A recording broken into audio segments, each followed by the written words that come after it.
Sequel பண்ணலாங்கும் போது உங்களுக்கு idea என்னவா இருந்தது? ஃபர்ஸ்ட் ஆஃப் ஆல் இந்த சீக்வலுங்கிற ஒரு கலாச்சாரம் இப்போதான் வந்திருக்கு. ஆமா. ஆனால் நான் இது ஒரு எய்மா வந்து ரொம்ப வருஷம் முன்னாடிலேருந்து பண்ணிட்டு இருக்கேன். அதான் நான் நிறைய பிளானிங் பண்ணியிருக்கிறேன். எந்த இதுவுமே எனக்கு எக்ஸிக்யூட் ஆகலை. ஓகே. முண்டாஸ்பட்டிக்கு சீக்வல் இருக்கு, இன்டர்நெட் நாளைக்கு சீக்வல் இருக்கு, ராட்சசனுக்கு சீக்வல் இருக்கு. ஸோ அந்த சீக்வல் அப்போவே நான் யோசிச்சு தான் பண்ணிட்டு இருந்தேன். இன்ஃபேக்ட் ஜீவாக்கே சுசி சார் இருந்து எனக்கு சீக்வல் சொன்னார். கதையை வச்சிருந்தாரு ஒரு 2 years முன்னாடி சொன்னார். இல்லை 2 years முன்னாடி திருப்பி சொன்னார். Okay okay. ஸோ சீக்வல் மைண்டில் வச்சுக்கிட்டு தான் நான் நிறைய படங்கள் முன்னாடி நான் யோசிச்சு கமிட் பண்ணியிருக்கிறேன். எஃப்ஐஆர் கமிட் பண்ணும்போது சீக்வல், ஓகே, கமிட் பண்ணும்போதே பார்ட் 1 இருக்கு, பார்ட் 2 இருக்கு.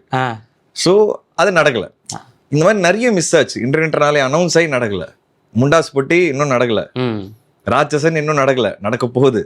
ஸோ எனக்கு என்னன்னா, நம்ம ஒவ்வொரு வாட்டி ஒரு நல்ல படத்தை கேபிட்டலைஸ் பண்ணாமல் விடுறோமா அப்படின்னு ஒரு ஃபீலிங் எனக்கு இருந்துகிட்டே இருந்தது. இந்த வாட்டி கட்டா குஸ்திங்கிற ஒரு படத்துக்கு சீக்வலுங்கிறதே கிடையாது. அது யோசிச்சு கூட பார்க்க முடியாது. இதுக்கு என்ன சீக்வல், கதை தான் முடிஞ்சு போச்சு அப்படின்ட்டு. அப்போ எனக்கு ஆனா உள்ளுக்குள்ள ஆசை, நான் பண்ண படங்களுக்கு சீக்வல் நான் தான் ஆரம்பிக்கணும், நான் ஆரம்பிக்கிற வரைக்கும் வேற யாருமே ஆரம்பிக்க மாட்டாங்கிறத நான் ரொம்ப கிளாரிட்டி ஆயிட்டேன். இதை நான் அடுத்த கட்டத்துக்கு எடுத்து போனாதான், இது போயிட்டு ஒரு ஹிட்டு கொடுத்தாதான் விஷ்ணுவோட சீக்வல் ஹிட் ஆகுதுன்னு சொல்லி அந்த 4 கதையோட சீக்வல் ஆரம்பிக்கும் மறுபடியும். இதுதான் என்னோட இன்டென்ஷன்.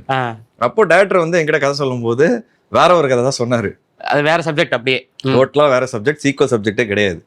செல்லா அப்போ 2 கதை வச்சிருந்தாரு. ஃபர்ஸ்ட் ஒரு கதை சொன்னாரு, நல்லா இருக்கு செல்லா, வேற என்ன வச்சிருக்கீங்கன்னு சொல்லும் போது அவர் அடுத்த கதை சொல்ல ஆரம்பிச்சாரு.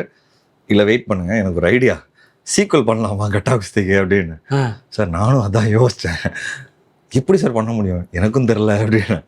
இப்படிதான் பேச ஆரம்பிச்சு 1/2 மணி நேரத்துல நாங்க ஒரு ஸ்கெல்டன் டெவலப் பண்ணோம், பார்ட் 2க்கு என்னவா இருக்கணும்னு. என்னைக்கு கூட அந்த படத்தோட ஸ்கெல்டன் அதே தான்.